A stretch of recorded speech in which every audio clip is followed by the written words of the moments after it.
Good afternoon.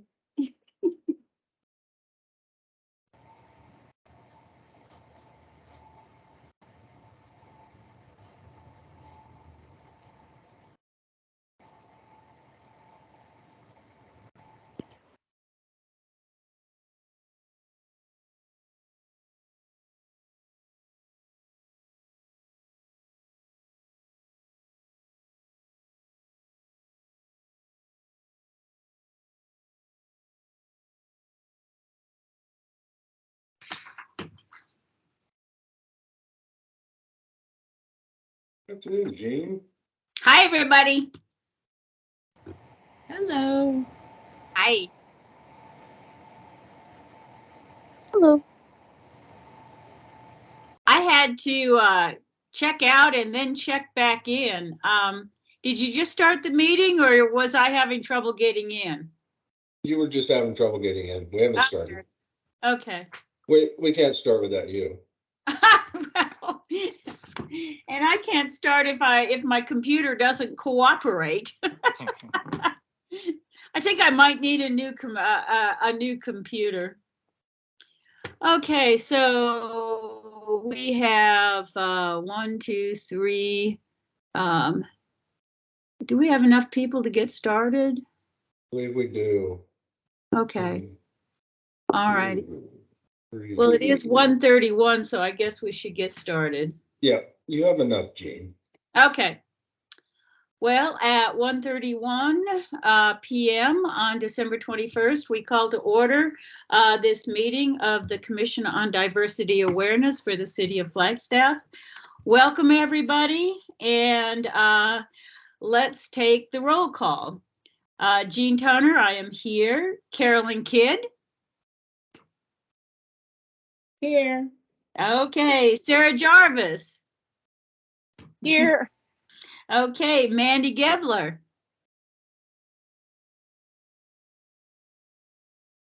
Okay, she might join us in a little bit. Marcela Pino is on leave. Bethany Camp. Hi, everyone. Happy holidays. I'm here. Thank you, Bethany. Angelica Sanchez, our new person. He will not be here today, Jean. Okay. All right. Well, the mission statement for the City of Flagstaff Commission on Diversity Awareness is that this is a commission to foster support, respect, awareness, and appreciation of diversity among all citizens of Flagstaff. Next is the land acknowledgement. Would anybody like to volunteer to read the land acknowledgement?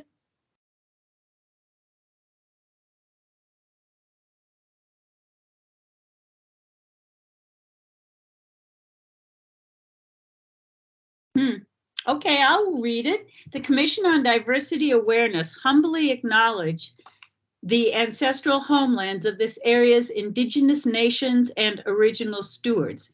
These lands, still inhabited by native descendants, border mountains sacred to indigenous peoples.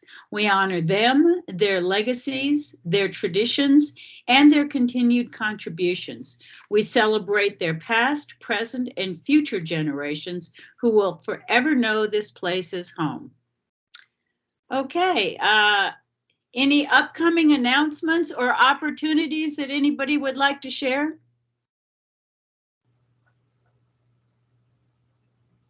Okay, public comment. Is there anybody here for public comments? Jean, I haven't been notified of anybody. Okay. Then we will move on to the approval of the minutes. Has everybody had an opportunity to read the minutes from the last meeting on November 16th? Whatever. Does anybody have any changes or additions?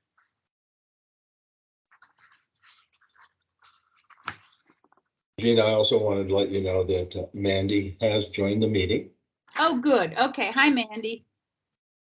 Hello, sorry I'm a little bit late. We just came back from our outreach to the Hopi Reservation, so things are a little crazy here.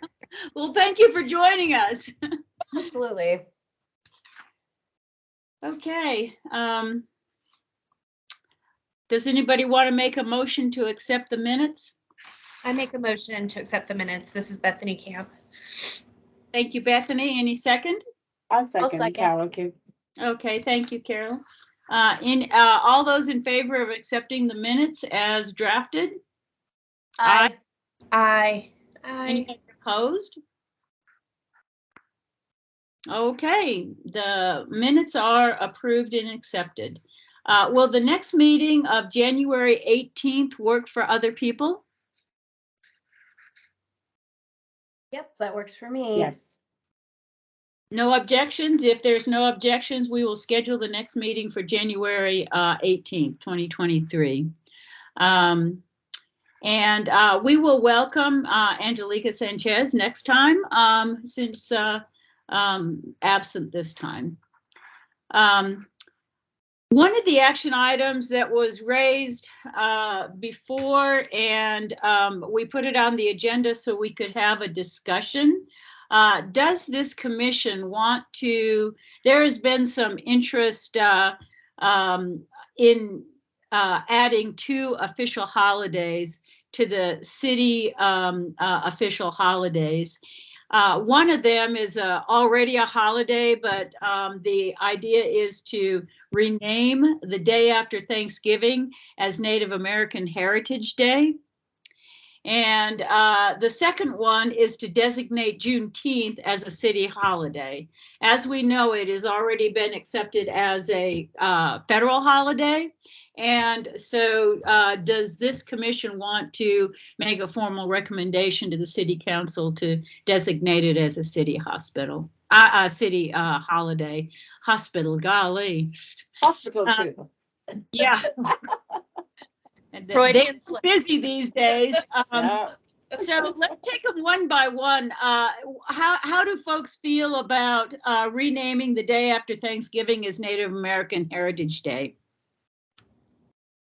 I support that. So I support it too. And Jean, I just want to let you know, I did invite some of the members of the public to join us. So you'll probably see a lot of other persons on there today. Thank you so much. Yeah. When we finish this subject that's already on the agenda, I should go around and ask people to introduce themselves if they so choose. So as soon as we finish up this one, let's do that. Thank you, Carol, for inviting people. Do you think that the day after would be apropos? Is that what the city wants, or the day before? I think there's some movement actually nationally to make it the day after. Okay. So I think that we're just following in other people's footsteps. I believe, I can't remember where I, kind of found this to bring to the commission, but I believe it was the Indigenous Commission. I think especially for our location and placement, we're behind on this. It 100% should be. Yeah. Yeah. It feels incredibly insensitive in some level. Yeah. Well, should we just go ahead and take a vote? Are we ready to vote on that? Yes. So does somebody want to make a motion to designate the day after Thanksgiving as Native American Heritage Day? I'll make the motion, Carolyn Kidd.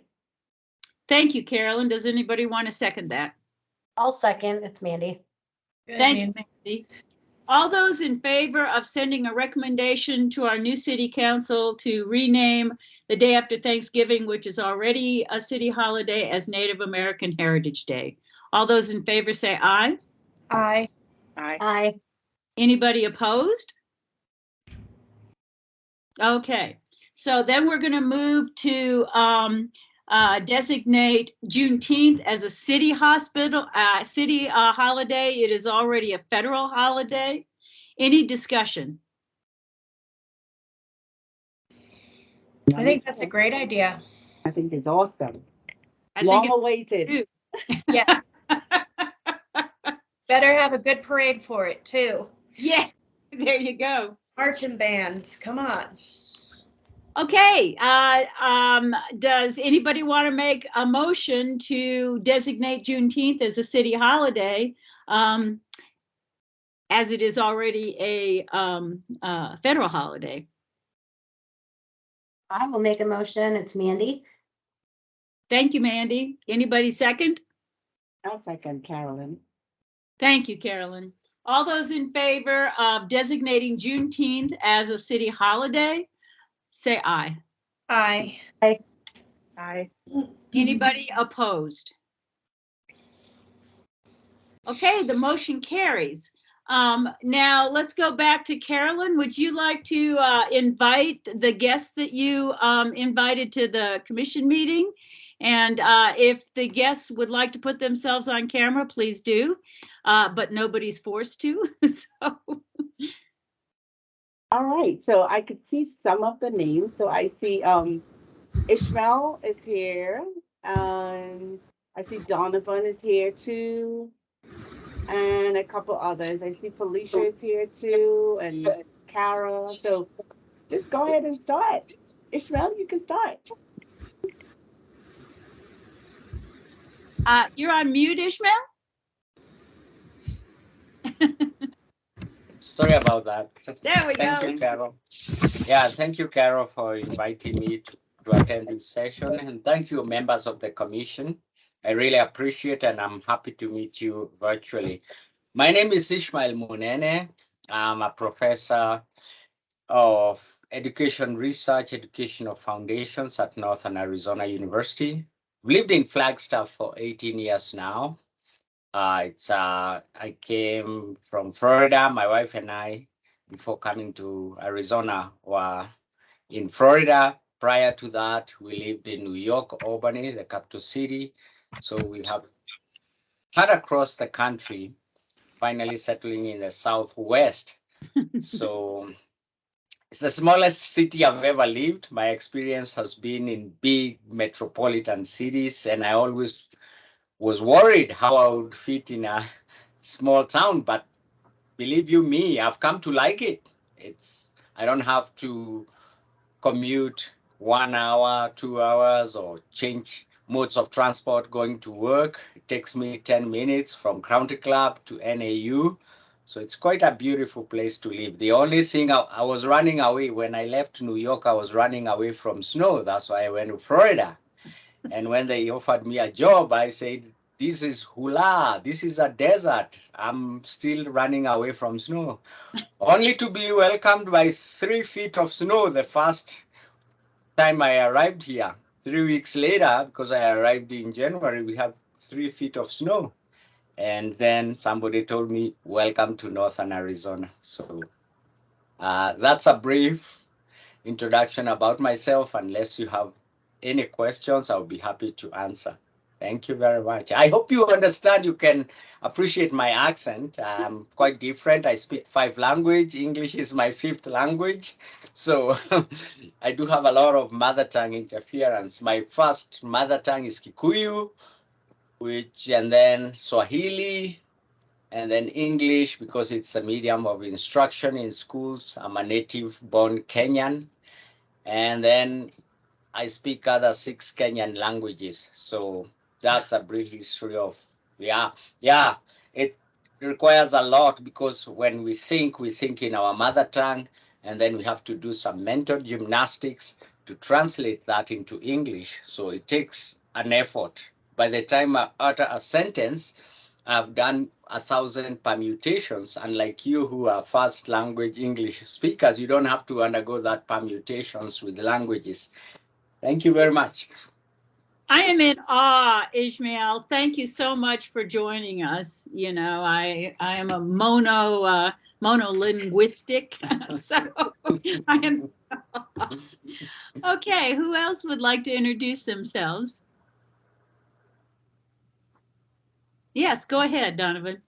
Yeah. Hi, my name is Donovan Weidman, and hello, Madam Chair, members of the commission, and thank you, Carol, for the invitation.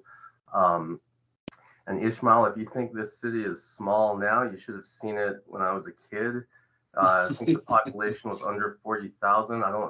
There was no traffic. Traffic wasn't even a vocabulary word that was used up here, and no one beat their horns. It was a even slower pace than it is now. And the ski runs at the snow bowl, there were no lines. You just go get on the run and ski. So a lot has changed.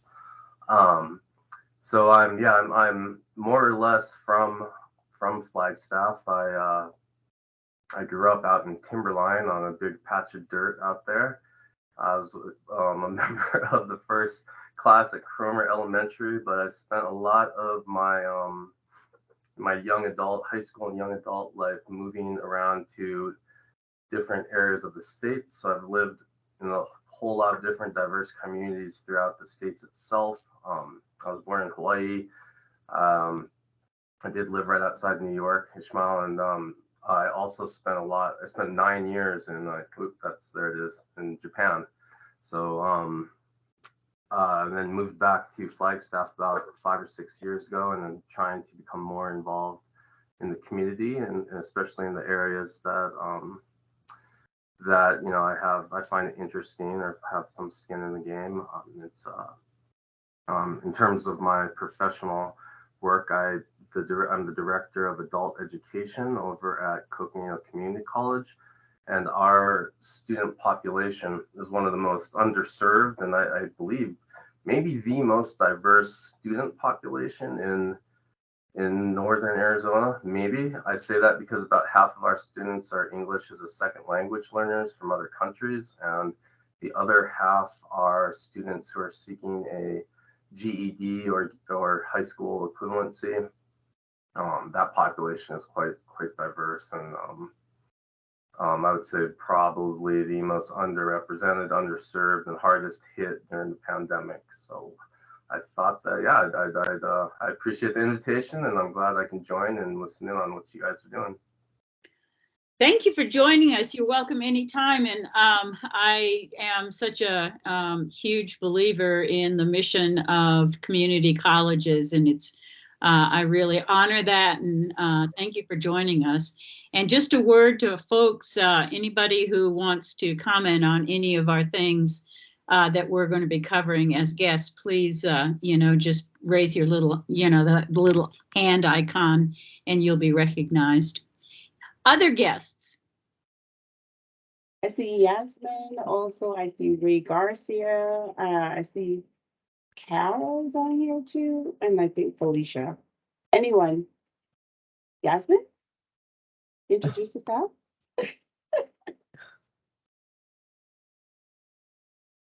Hi. Sorry, I'm pretty sick right now. Can you hear me? Oh, yeah. Sorry, I'm just thank you for the invitation, Carolyn. I'm Yasmin Seeley with the Coconino County Medical Examiner's Office, and I just thought I'd see what this was all about and see how I can be more active in my community. So thank you for inviting me. Well, thank you for joining us. Feel better, Yasmin. Thanks. I sound like James Earl Jones right now. Dee, I see you. Well, I saw her too. Got so excited. As usual, I feel a speech coming on. I just want to, I don't feel like a guest. I feel at home. And I'm formerly a commissioner on CODA, and I really miss all of you, and I applaud the work that you do. I think it's terribly important, and I want to just say that I appreciate the time that every single one of you put in.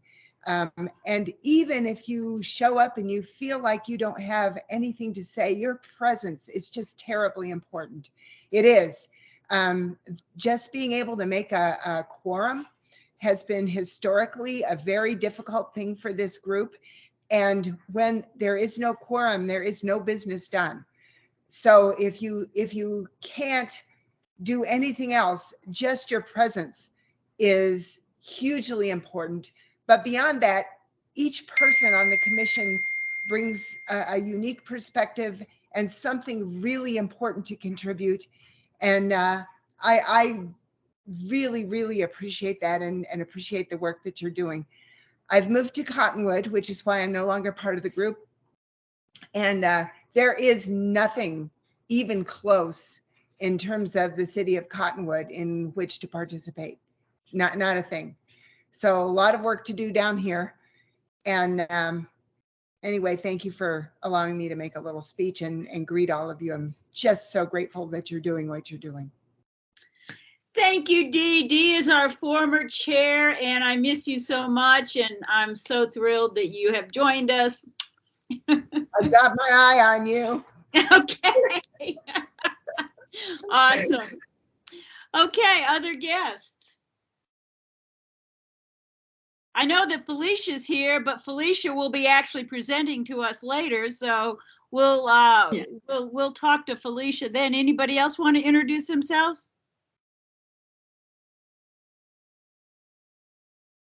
Ray? I see Ray Garcia on here. I see Kim Robertson also. Can you hear me? Yes. Okay, great. I'm Ray Garcia, born and raised here in Flagstaff. Moved away as a teenager for a little while and then came back.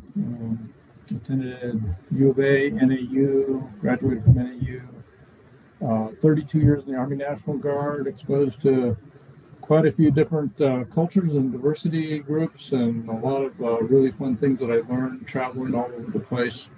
I'll kind of tag on to what Donovan said about Cromer School.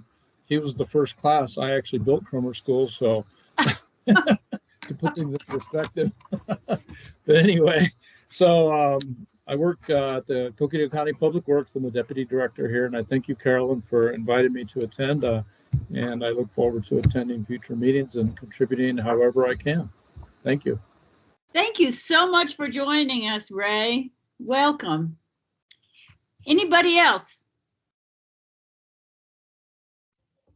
Good afternoon, everyone. This is Kim Robinson with the Live Black Experience Project, an extension of the Southside Community Association.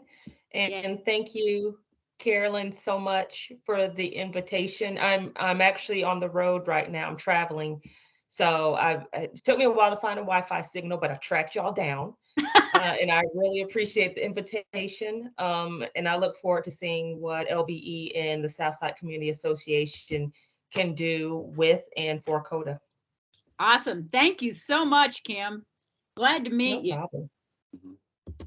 Anybody else? Or is that it? I think that that's it for guests. Okay, well, welcome everybody. Thank you.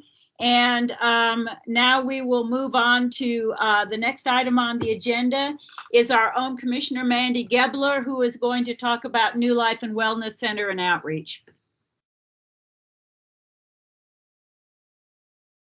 Hello. Okay, so can everybody hear me okay? Yeah. Okay. So New Life Wellness, we are a new clinic here in town. We do focus on serving our Indigenous folks at this time. So the main source of insurance that we take is the American Indian Health Plan. But we do also offer fee for service for folks who may be in need but can't really afford it. So our sliding scale fee, I mean, it starts at like $10 for services. So we try to make it as affordable as possible. Today, actually, like I said, I was a couple minutes late because we actually went out to the Hopi Reservation today and provided 300 food boxes and 85 turkeys for Christmas. And so that's today. Tomorrow we're going to the Navajo Reservation with another 200. So our big goal is to engage and outreach the tribal reservations around town because we know we have such a large abundance of Indigenous folks in town that are really underserved when it comes to mental health, criminal justice issues. So we really are focusing on trying to provide kind of those basic needs, because how can you stay sober and focus on getting your children back if you don't even know where you're sleeping or if you'll have enough to eat that day? So as far as services we provide, we are primarily substance use focused, but we do also offer things like domestic violence classes, parenting classes. We know a lot of the families around are involved in DCS in some fashion. So we do provide services that will help meet those requirements. We also offer Wellbriety, talking circles. We do career development, so helping people create, build resumes, get interview skills. And if you need an interview outfit, we'll help buy you one to make sure that you have something that's appropriate. For our more in need folks who may possibly not have the financial means to provide for themselves and really need to focus on getting sober, we do also currently have a transitional housing program. So for us, we do not ask for any type of payment for it either. The only thing that we request is that you are active and engaged in your treatment with us here and participate in our psychoeducation groups during the day. And as far as everything else goes, we will provide everything else: clothing, food, bus passes, make sure you have access to go to the dentist if you need to, or getting glasses, things like that. Those are all things that we will help with so that somebody has the ability to focus on getting themselves to a place that's more stable and sober prior to just kind of being out in the world again. So we do revisit treatment plans every 4 months just to kind of see where somebody's at. So our goal is never to have somebody leave our program before they're actually ready to do so. And we are very, very big on discharge planning. So for us, we want to make sure we know and you know exactly what's in place prior to leaving our program. So when is your next case management appointment? When is your next doctor's appointment? When do you meet with your psychiatrist? You know, what does your discharge look like for you? And so we're really big on that. We do have a lot of traditionally focused programs too. So for example, like a lot of our curriculum, we follow the Native American Fatherhood and Families Association. So we find a lot of benefit from those programs because they're specifically catered towards Native American individuals. So they find the material more relevant. It, focuses more on their traditional beliefs and spirituality. So we find that to be really helpful in helping that demographic of folks. And we do also offer things like music and art therapy for, decompression and just recreational purposes. So clients can have a place to come and kind of express those emotions that might be hard to express elsewhere. We also offer individual counseling, and we will pretty much do as much as we can to help somebody make sure have like everything that they possibly need as far as like basic needs met. So we're really trying to get involved in the community as much as possible. And that's part of why we're doing the outreaches that we're doing right now, especially around Christmas time, is that we want people to know that we're here as a means of support. As far as our food box program does, we do like monthly outreach to the Wallapai Reservation. And to receive food boxes from us, you don't actually have to be enrolled with us. All you have to do is have a need. So if you call and let us know, like, I'm really in need of a food box this month, all we'll do is put your name on the list and make sure that we have one ready for you. So there are services that you can get from us without having to actually be enrolled. Same thing, we do have a local food and clothing pantry. So if you know somebody who is in need of any type of food or is food insecure, maybe needs warm clothing, blankets, things like that, they're welcome to come into us and let us know that they have that need, and we'll be happy to provide those just based on that. For folks who are homeless or maybe don't have any of those access to, showers as often, or maybe they don't feel safe showering at the shelters, which is very common. We actually do have showers on site here. We provide all the toiletries and everything needed. We also have laundry facilities. Again, same thing, we'll provide laundry detergent, everything needed. None of these services are we gonna ask for payment for. We will obviously talk to you about enrolling and hope that, we can help you in some way.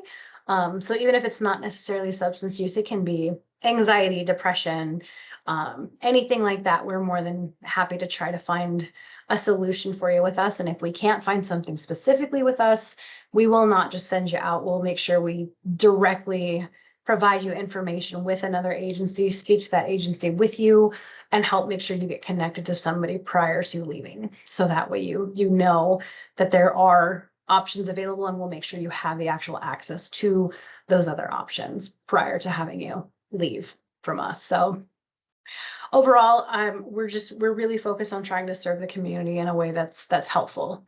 So like I said, that basic hierarchy of needs, shelter, food, clothing, those are very basic things that people need before they can even start to look at attempting a life of sobriety or, reunifying with their children, things like that. So we really want to make sure that people know that our approach is not just the basic, programs that you might see at, Southwest Behavioral or the Guidance Center, a lot of things that are very kind of one size fits all. Ours are very tailored specifically to each individual that comes through the doors, because we know that everybody's needs are going to be different. It's just one size fits all doesn't work. And especially in treatment, we're really lucky to have the belief too that we don't want our case managers to not be able to provide that one-on-one treatment. So here, at like the Guidance Center, you might see a caseload of 150 on one single case manager.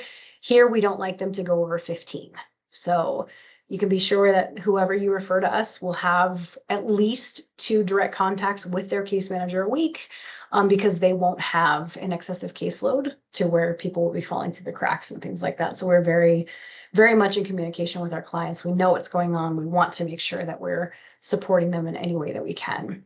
And so I definitely do. I saw somebody ask if I had a flyer. I do have one I can absolutely post for you. It'll cover our food box program. So that way, if you have anybody who needs to enroll, it has all the contact information, and then kind of just a basic general outline of the other services that we offer. So I'll be more than happy to share that also. You're muted, Jean. Thank you so much, Mandy. What a force for good New Life is in Flagstaff. I am so grateful that y'all decided to come up here. And I also noticed, Carolyn Kidd, Commissioner Kidd, that you had your hand up. Go ahead. So I think Mandy did answer my question. I just wanted to know, where we can get information from, if we can drop stuff off. And I also see Alan in the chat is asking for your flyer too. So I'll wait for that. But thank you so much for what you're doing in this community. And because we are really resilient here in Flagstaff, and we take care of our neighbors. So thank you so much for what you do. Absolutely. And please, by all means too, I'm putting our address in the chat box. If you would like to just come by and take a tour of our facility, we are more than happy to show you around and kind of let you see, where people are going to be coming to, especially if you're sending people this direction. It's nice exactly what to expect and to kind of be able to give an idea of what clients can expect when they come. So if anybody, would like to just simply walk in and have a tour, we are more than happy to, show you around the facility. It's beautiful. All of our different services that we offer. We do also offer 2 48-hour detoxification services. So if somebody's trying to come down off of like alcohol, maybe they just got out of jail. We know and the shelters are already full for the night, because sometimes people get out at 4:30, 5 o'clock. That's something that we can work with and offer, because we're licensed to be able to provide that service also. And we'll provide meals and everything just to make sure that people have that need met. And we also do have a women and children's area here. So if you have clients who, Hope Cottage, the Mission, the shelters, things like that, you generally have to leave fairly early in the morning. But we have a space where clients are allowed to come and be. There's educationally based toys in the room. We have snacks in the room. We have food on site available. So if somebody just needs to come and be somewhere safe and warm, we're absolutely happy to be that place also. So we have lots of different options. And like I said, we welcome anybody who wants to come by and see what we have to offer and check the place out. So anybody that would like to, please, by all means, feel free to stop by.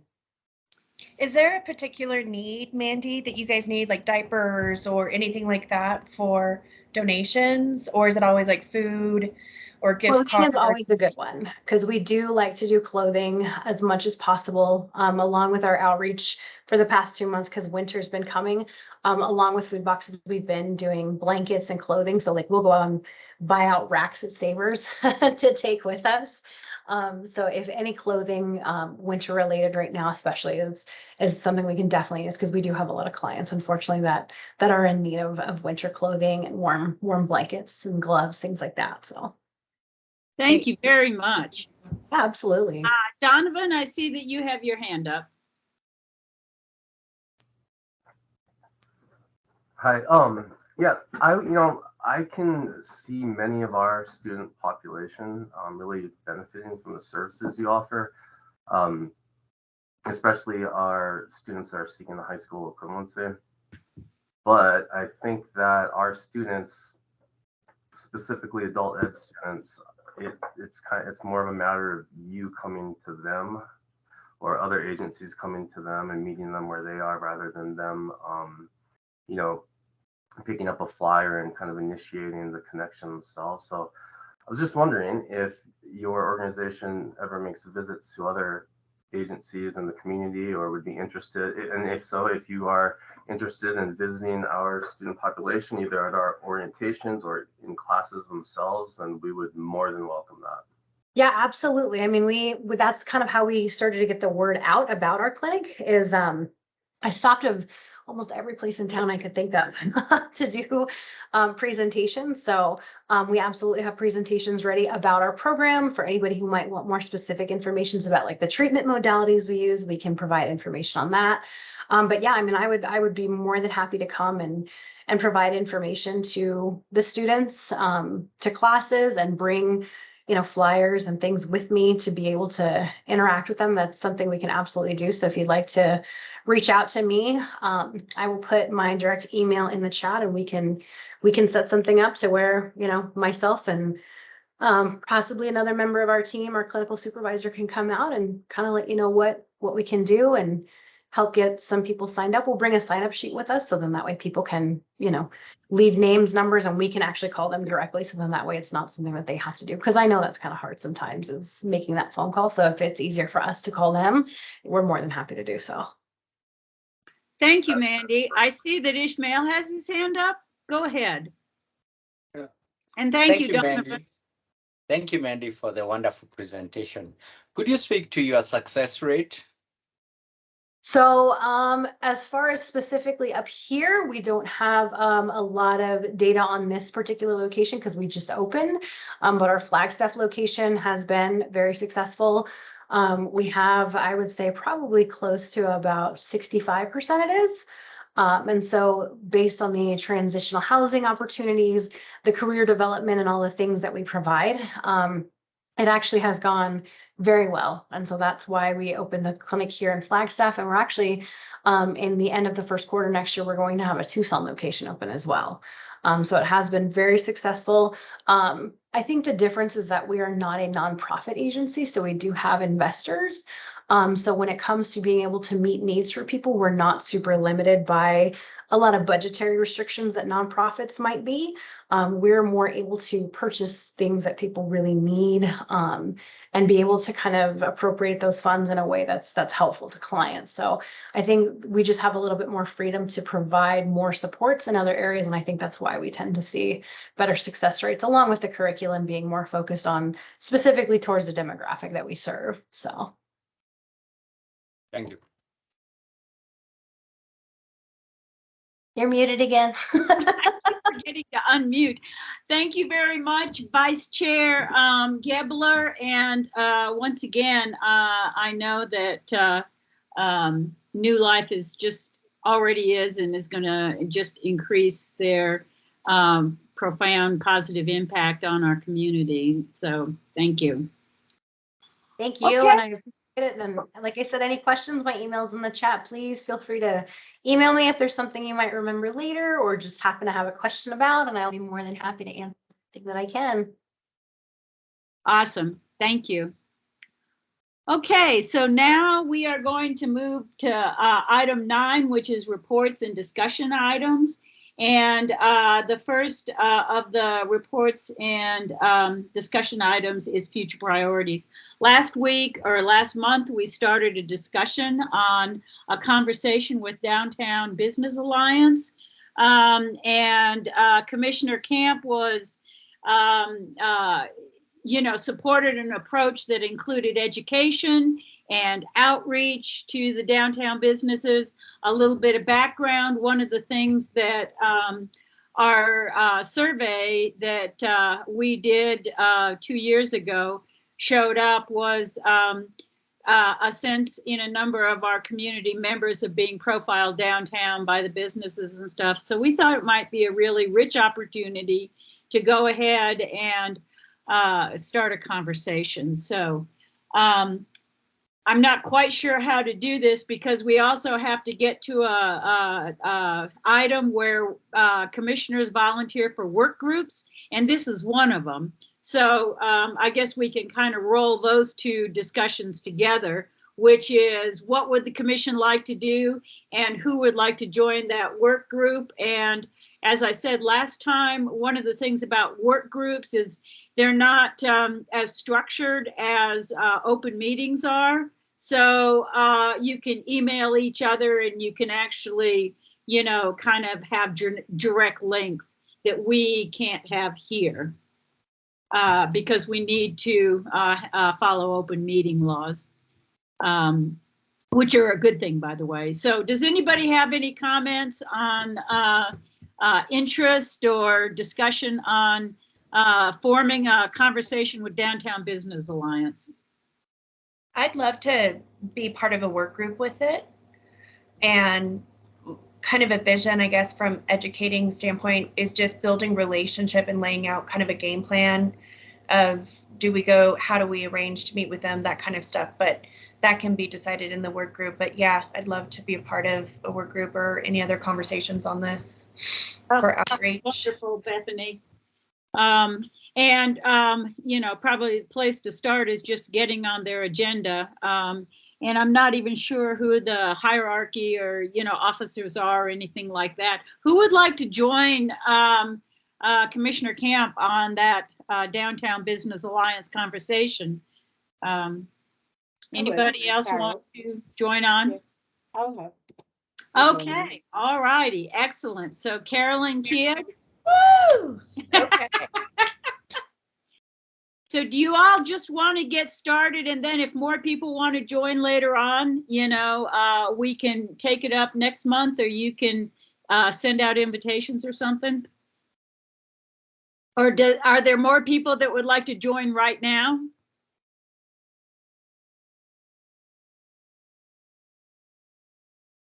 It is open to the public, right? Yeah. Yeah. Absolutely. That's another thing. Thank you for bringing that up, because any community members can join work groups. And as we have seen today, guests can provide input also on these meetings.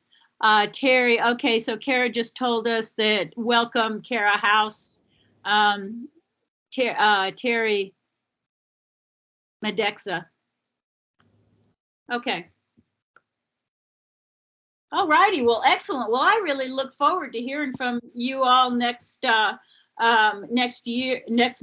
month. This has been, I think, an ongoing, really rich opportunity for community involvement, and I am thrilled that we're going to get started with it. Okay, now the next subject is proclamations. And the proclamation work group has been myself and Vice Chair Gebler. We do need, I'm not going to be able to actually stay on this as chair now because I've got too many other things to do. So is there, who wants to take charge of that particular work group? And there's work to be done right away because February is Black History Month.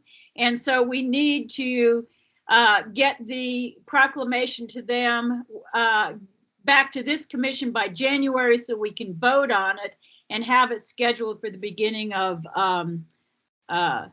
February. So is there anybody that would like to, is there folks that would like to serve on the proclamation work group? I loved being on it. It's really, and what we initiated last year was involving other organizations around town. And thank you, Councilperson Kara House. She kind of got that started. So does anybody want to volunteer for that particular work group? Jane, could you tell us a little more about what would be part, like, what do we do with the proclamations work group? I think I'm so new to this. So, like, for instance, when Councilperson House last year contacted me, and that was the first time there was a collaboration in proclamations. And I think that's a very positive way to pursue this. And that's what we tried to build on through the rest of the year. But what we do is we draft a proclamation, either as a commission or in partnership with somebody else, that reflects why we want this particular month, designated as as whatever it is, for instance, Black History Month. And what we try to highlight is what the local kind of rationale is. And so we highlight contributions of whatever particular group we're proclaiming about. We highlight the local, like for instance, the last one, talked about the Live Black experience. It talked about Southside. We were also in collaboration. It was County Southside and this particular commission for Black History Month last year. And then, so that's what we do. We take the national recognition and we try to make it local. And then we draft that and send it to the city for, and then we ask a commissioner or more, one or more commissioners to actually show up at the commission, at the council meeting to be a co-presenter with the mayor and the council people. And the collaboration is so important, I think, too, is because we really want to make sure that like the wording that we use is more specific to the city of Flagstaff. So we know, Native American heritage, things like that. We wanted to find out what languages that do we prefer Indigenous here in town? Do we prefer Native American? Making it to where it really represents the people of Flagstaff. So then that way we know what we're providing is really speaking to our citizens. And also, if I may add, we do also put the theme for that year. So 2023 Black History Month theme is going to be Black Resistance, celebrating Black resistance. So try to incorporate all of that. Yes. Thank you for adding that. Mandy, are you going to continue to serve on that committee? Yeah, I can. Okay. Who wants to join Mandy? I'll join Mandy. Okay. Carolyn and Mandy. And Mandy has already put her email in the chat, so maybe Carolyn, you can, link with her that way. Oh, that's going to be fabulous. Thank you so much.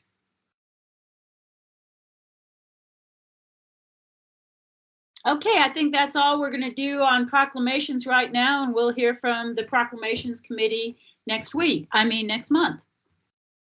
All righty. Now, so we move on now to updates from our staff liaison. Do we have updates, Alan or Sarah, or is Lisa here? I don't think Lisa's here. Lisa's on vacation today. Oh, good for her. Just wanted to give you an update on the equitable restaurant recommendation in the Municipal Equity Index. I have reached out to the city clerk and a couple other people that Jessica referred me to. I'm waiting back for information. So as soon as I get that, what I'll do is email that out to all the commission members. And I will ask you at that time, because we have pushed this up to the January agenda.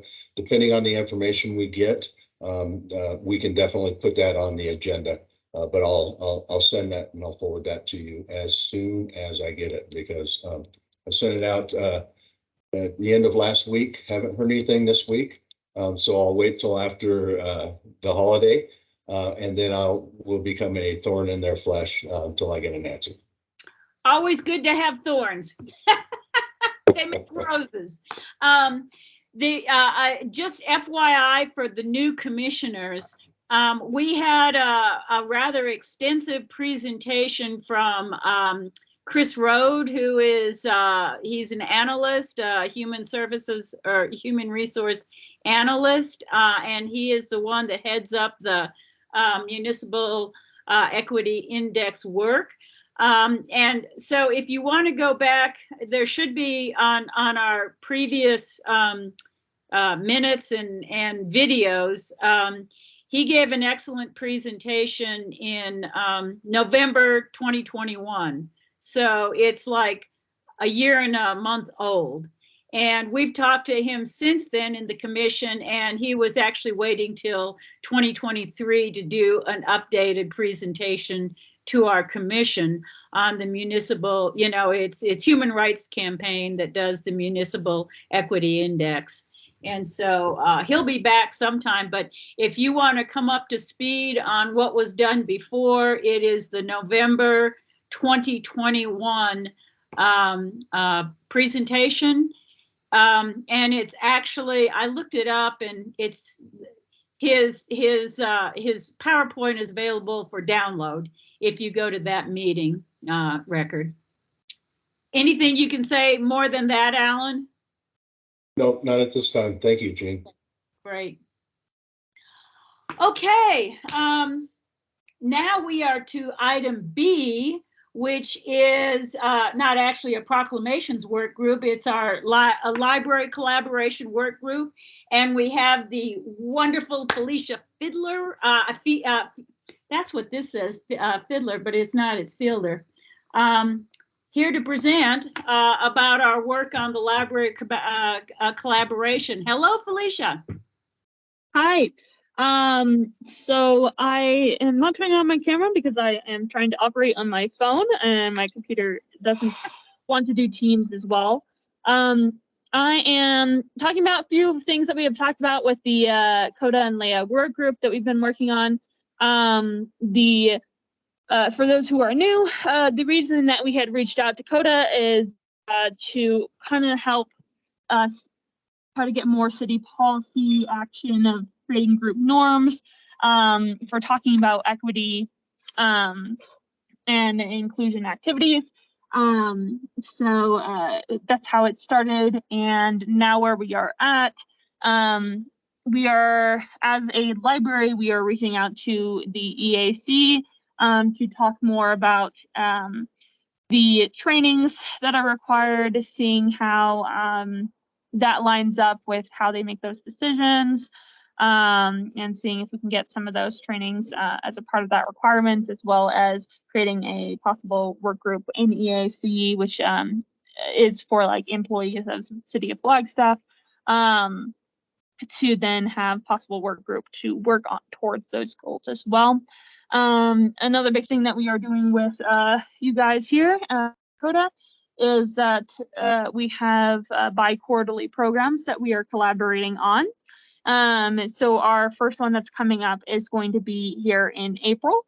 And those who have the experience and would like to be a part of that, we're going to be talking about LGBT plus history in Flagstaff, because part of CODA's roots is in that work. And so those who are interested in being a part of that panel, we would love to have you with us. Specific dates, it's going to be April 10th at 6:30.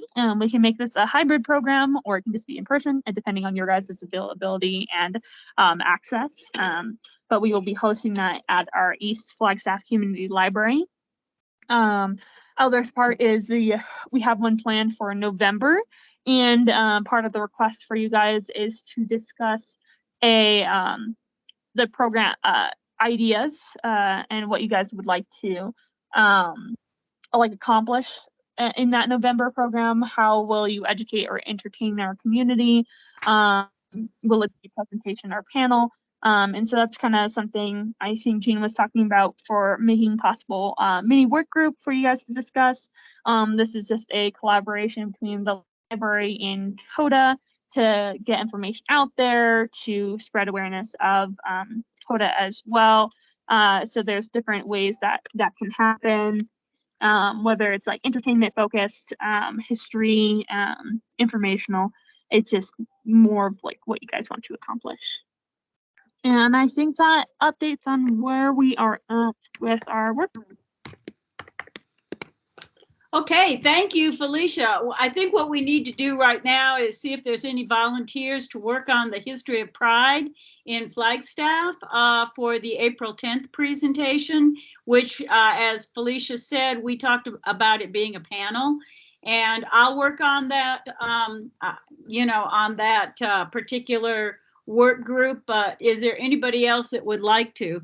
What we're going to try to do is get some of the kind of Pride old timers around town who helped start the organization.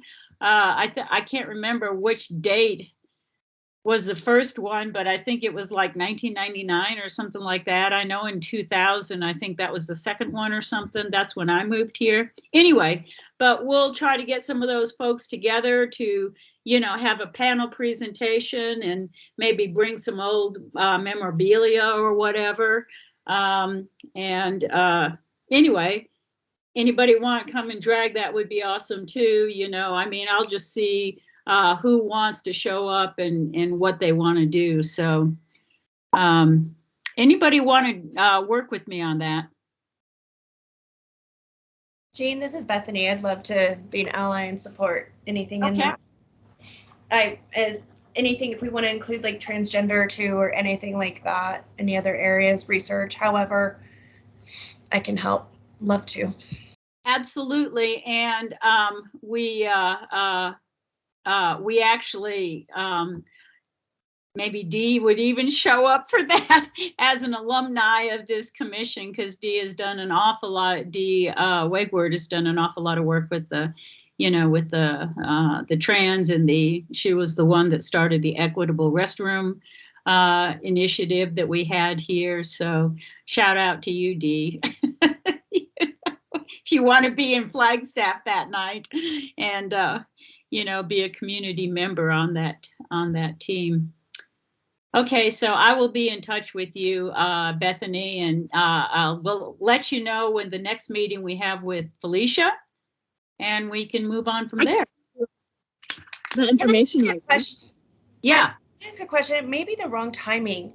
I just keep thinking about accessibility, and maybe this can come up later, so feel free, Jean, to direct this.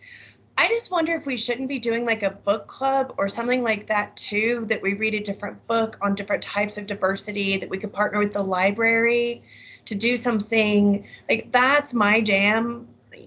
I would love to do something like that. So while I had Felicia here, I just wanted to reach out and say, like, is that because we need to be present in the city?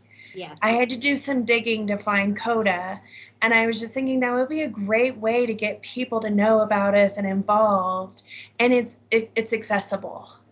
So I just wanted to plant that seed. Funny that you should say that, because Felicia has started a book club.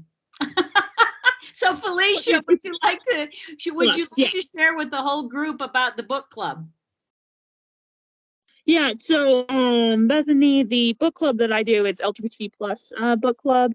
So it focuses on LGBT matters. And we started about a year and a half ago. And I have your email because you put it in the chat, so I can send you more information specifically. But we meet like every other month. Our next one's like in March. But yeah, we do discussions about LGBT characters. We have a digital resource guide for LGBT community as well on our main website.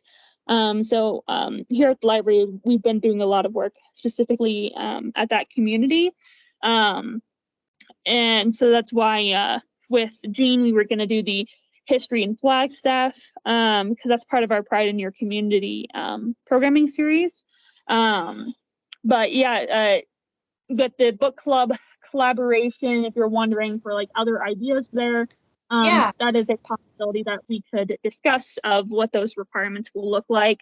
The next work group meeting that we have is going to be on January 12th at 9:30 a.m. I can send you the Zoom information, Bethany. I believe the first half of that meeting is going to be mainly discussing with a city trainer, but the second half we can go ahead and focus on programming. So just so you know for your own time.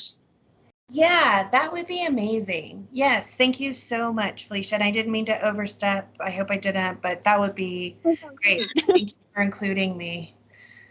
You are Yeah. not overstepping. Okay. That is really exciting. Okay, cool. Cool. Thank you.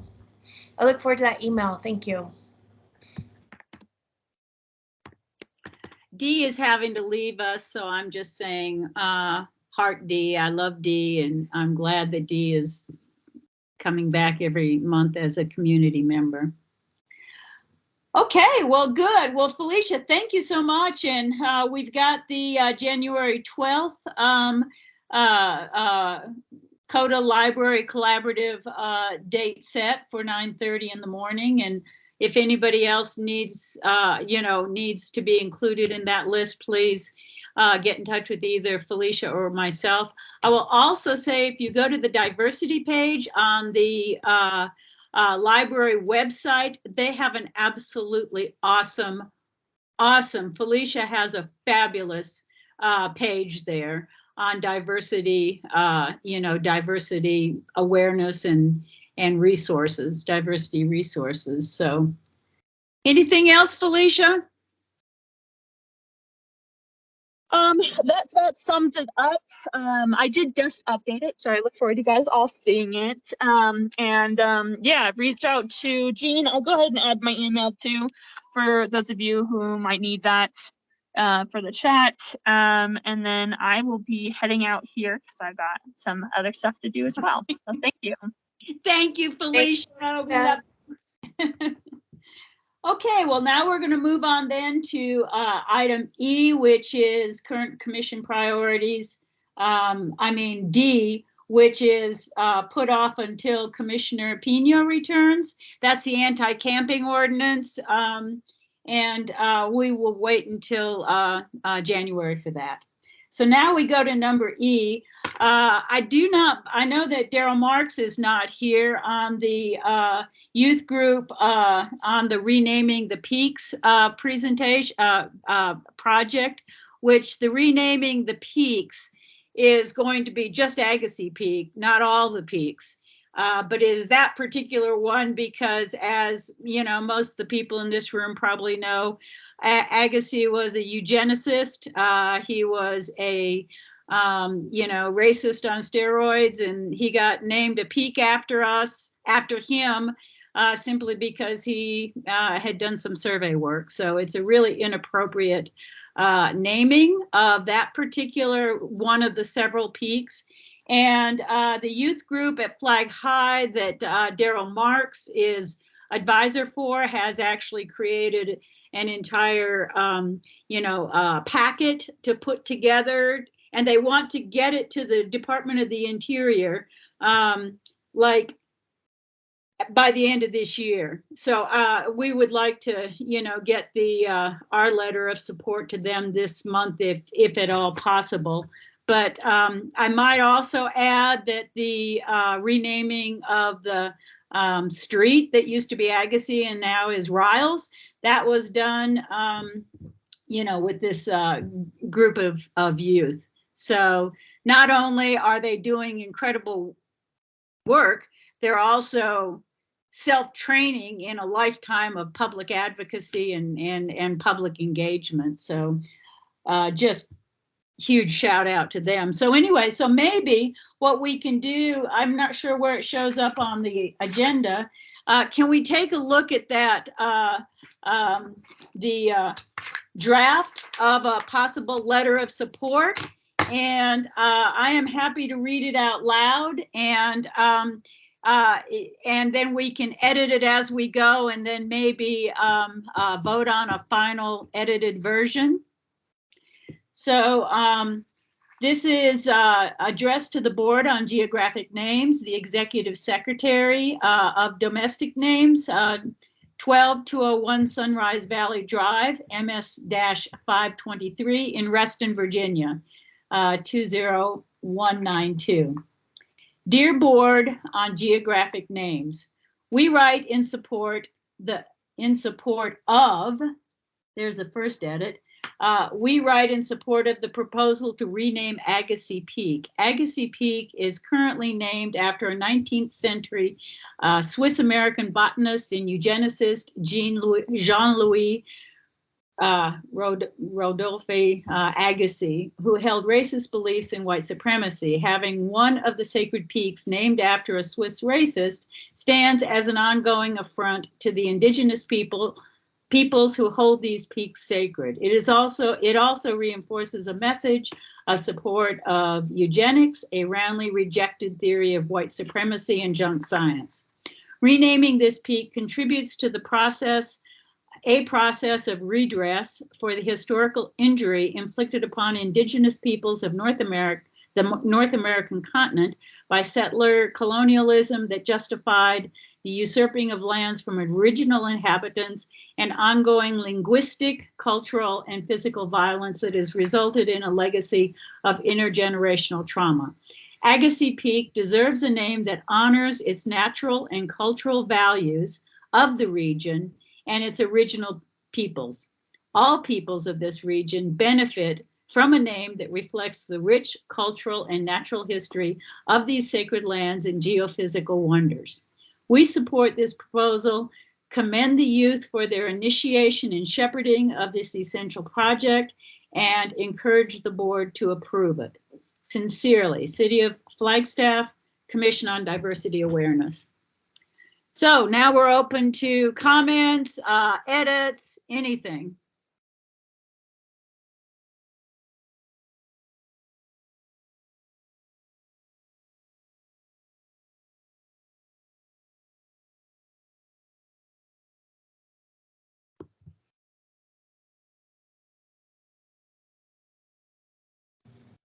In reading the copy that Alan sent to us this week, I think just the one that you said, everything else is really articulate.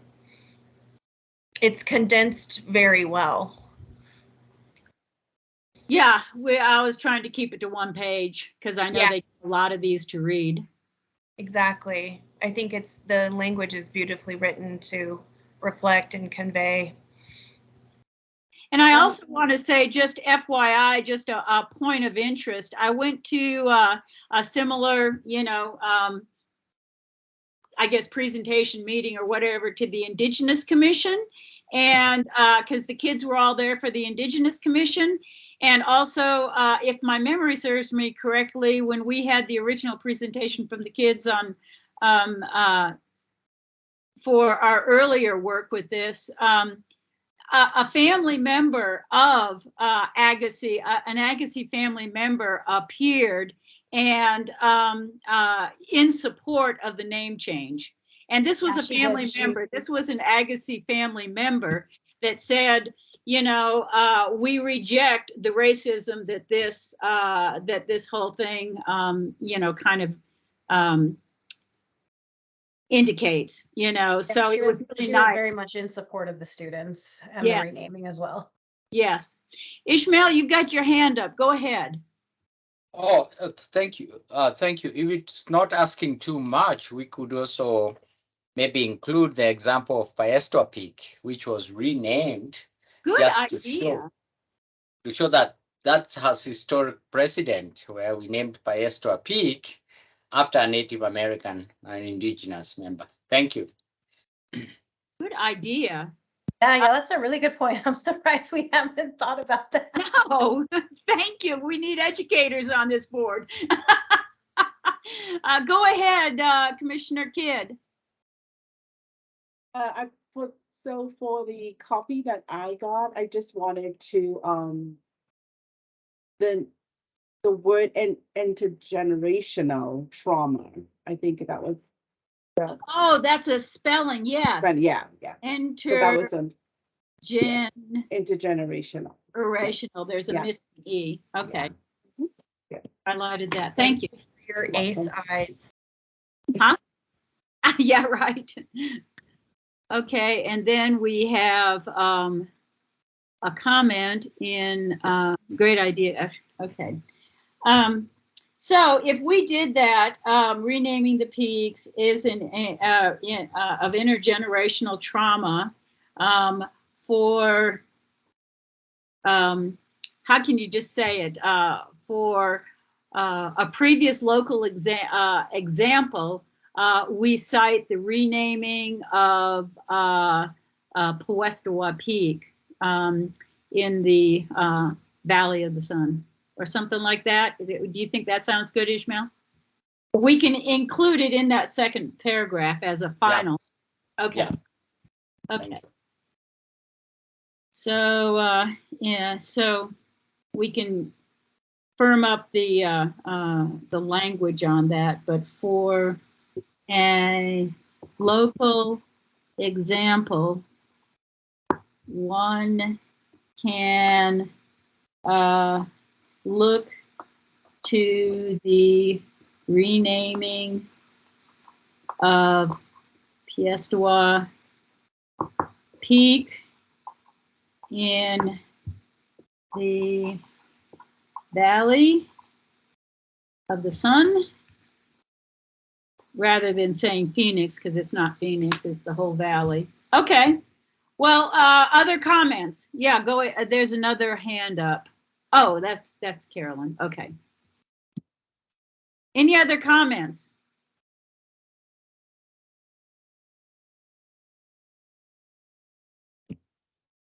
All right. Well, are we ready to vote on this with the 3 edits? Number 1, inserting of in the first sentence, spelling correction of intergenerational trauma in the second paragraph, and after that statement adding to it, for a local example, one can look to the renaming of Piestewa Peak in the Valley of the Sun. Yes, just a slight addition. It was formerly known as Score Peak, then yes, renamed Piestewa. Yeah. Yeah. And yeah. I debated whether to even put that in there. Oh, yeah. I know. Yeah. Even Thank saying you. that again is like, No, even like, yeah, saying it now feels so uncomfortable. It does. It But does. I think it is what it is. So I think it's good for us to put it in there so that people Okay. would know. People like me who didn't know about it, now I'm learning about it. So oh, okay. yeah. That might be good to give some context. So for people, like Carol has a good point that for people who maybe aren't from here to know what it was previously named and why it was changed. That's a good point, that it might be important to have that context. For a local example, one can look to the renaming of the former Squaw Peak, because that's what it was when I moved here. That's what it was up until fairly recently. Yeah.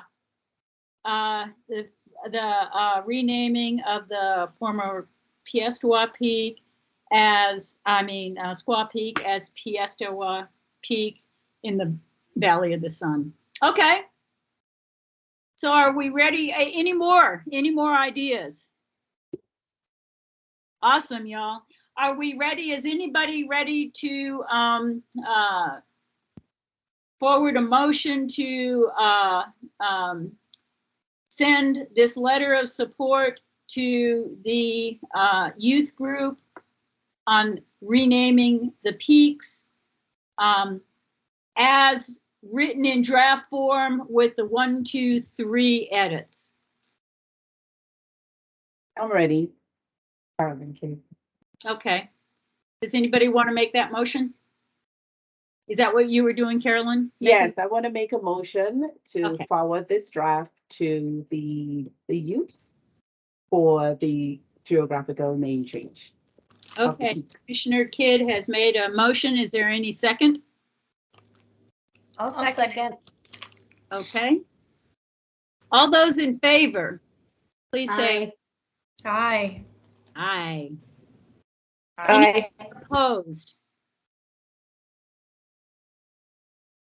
Okay. Well, I will send you, Alan, I will send this to you with the corrections, and then maybe I can have a conversation with you how we administer that, how it gets to the kids. Okay, absolutely. And then I'll also send the corrected version out to all the commission members. Perfect. Well, this is wonderful. I'm so happy that we're doing that, because that name needs to go. Okay, now we will move on to number 5, which is the collaboration with the Downtown Business Alliance, but we've already done that, so we can move on. And we're moving on to agendas for future meetings, for people to bring up stuff that they want on the future meetings. Number one, the equitable restroom recommendation. I think Alan is checking on our liaison, as he already said. With the new council, I'm not sure what the process is for getting a fair item. It was accepted as a fair item, but the previous council just never got to it. And so I'm not sure if it rolls over to the new council or how that works. But Alan's going to check on that, as he said earlier. And he's going to be a thorn in the side. This item is waiting for research on the staff also to move it forward. That's what was holding it up from council, is there was some legal research being done.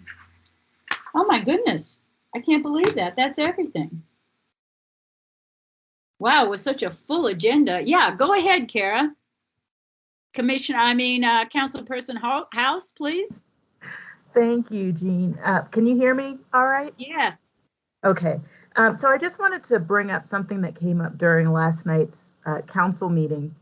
We talked about the commemorative flags for 2023. And one of the items that I brought up was just a desire to have a closer look at the flags that were presented for Black History Month and Indigenous Peoples Heritage Month in particular. I'm working with Rose Tohi with the city on the Indigenous flag, but would love to work with CODA and having those conversations with maybe some of the other community groups that you can think of that could speak for the African American flag, since there's not a specific Black commission, but there's, NAACP or the Live Black Experience Project. But I just wanted to let you guys be part of that conversation as well. I'm not sure if you've seen what those two flags look like. They're basically just brown flags with words on them, so not very representative or symbolic. And so Rose is specifically looking for a flag that more represents the tribal communities of Flagstaff or Northern Arizona. And I'm looking at a flag option that might be better suited for Black History Month.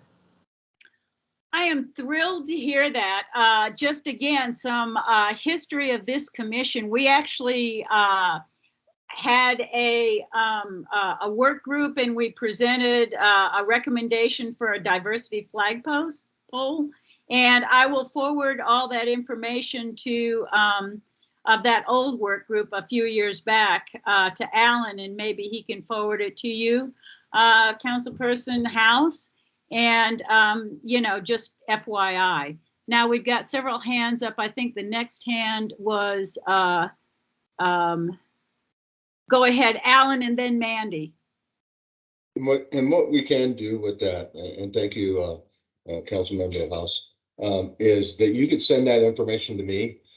We can also put this on the next agenda and move rapidly on that. The information that I get, I will send out to all the commission members earlier, so that when we come into our next meeting in January, we'll be ahead of the game and can make a quick decision on giving some recommendations. Thank you. Thank you, Alan. Go ahead, Mandy. Councilperson House, I'm not sure if you are familiar with the Office of Inclusivity over at NAU, but Lisa Taylor, who is there, would probably be a phenomenal person to reach out to as far as the Black History Month flag goes. She's super involved in the diversity and inclusivity of African American folks, and so she would have a lot of really, really great information and suggestions, and might have some resources that would probably be beneficial for you. And I can give you her email address. Could you put it in the chat box so we can all have it, Mandy? Yeah, absolutely. Thank you.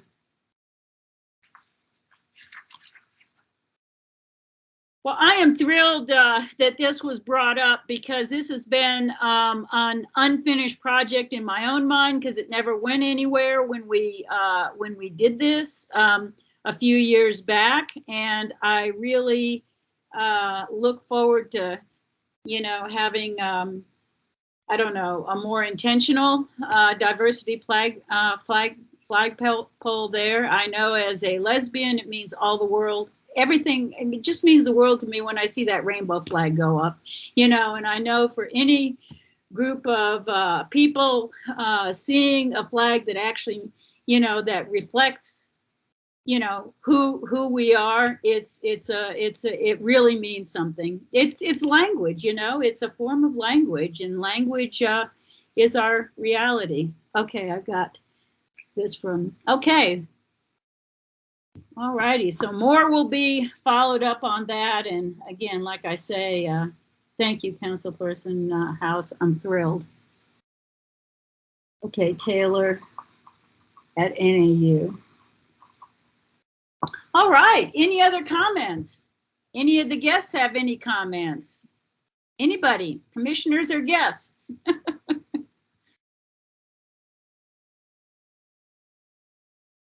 This was a very productive meeting today. Yeah, I second that. This was great. It's a great way to step into the holiday season and look at the intentions of what we're going to do in 2023. It's exciting. And the guests, thank you guys for taking time out. Thank you, folks, I should say, for being here with us and joining us. And Carol for rallying the people. Yeah. Great. Yes. Ditto. What she said.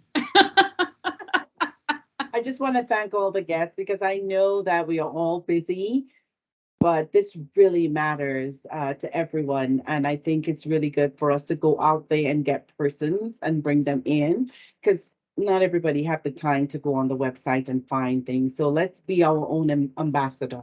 Let's go out there and let's bring the people in. You see, we have lots of knowledge here sitting together. So together we can move forward quicker and smarter. I see that Alan has his hand up. I do. Thank you, Jean. Carolyn, since you were so great at taking advice and inviting people, I thank you very much. If you could collect emails and send them to me, I will make sure that everybody is included in the email that I send out with the agendas and the minutes, so they can attend if they can. Will do. Ishmael, In the chat I think room. you. Yeah, we can put the emails in our chat in the chat room. Is that okay, Alan? Yeah, absolutely. Let me send it to you right away. Awesome. Thank you, Ishmael. You see, Alan, we are all obedient. You know what that is. Instructions. You know what that is, Carol. That you invited a bunch of great listeners. Oh, Yes. Yes. Thanks for the Yes. listeners. It means the world to have this kind of support. Okay, here is Kim's also. We have Donovan's, we have Kim's. We have Ray Garcia. And Ishmael is putting his in. I see him typing. Yeah. And Yasmin, I don't know if you want to. I could put Yasmin. Okay. Yeah. Okay. Sorry, I had to run away for a second. I'm back. Yeah, Carol, you can go ahead and put it in. That'll be fine. And you're still here. I mean, that is motivation right there. I know, that's motivation when you're know.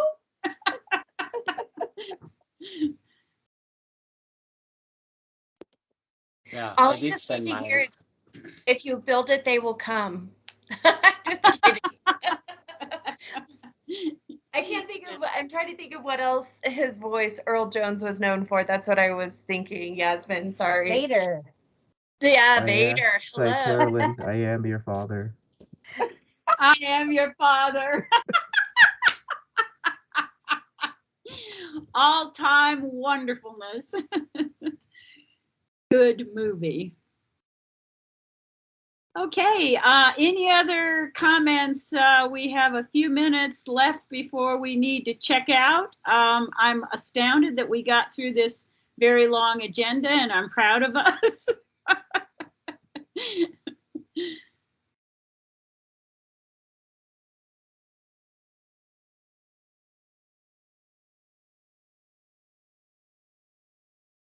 Okay, now we got them. Oh, okay, so it's not your NAU. I'll write this other one down. No, I don't. I know the Teams won't allow me without going through NAU. Zoom, I can do it privately, but Yes. Teams. But then I don't want to use my NAU email for private business. Oh, there's nothing wrong. I can call it service. That you can say it's community service, but I don't want thousands of my students' email getting jammed up with this. So just Thanks, trying to Carol. separate. Yeah. I understand. I retired from ASU a couple of years, it's been a year and a half now. So. Actually, NAU will be very glad. Oh, you are out there in the community doing community work. That will be very happy. But I just want to separate emails. Yes. And I know D Wegwat. We work with the husband. His office is just across mine, so I know her very well. I don't know whether she remembered me, but I know her quite well. Oh, I'm sure she did remember you. You know, they're both awesome folks, aren't they? Yeah. We've done a project before with her and the husband, so. Oh, nice. Yeah. Okay, anybody else, or shall we adjourn? This again, I just want to commend everybody, and I'm just thrilled that we have had, whoever said we had a productive meeting. Yes, we have, and I'm thrilled for that. Okay, everybody, happy holidays, as Commissioner Kidd just said, and everybody enjoy a little bit of time off, and we will reconvene again in January. And I will adjourn this meeting at 2:55. Thanks, everybody. Thank you. Happy Bye. holidays. Thanks, everyone. Have a great Bye. day. It's on Etsy. Email me. I'll show you.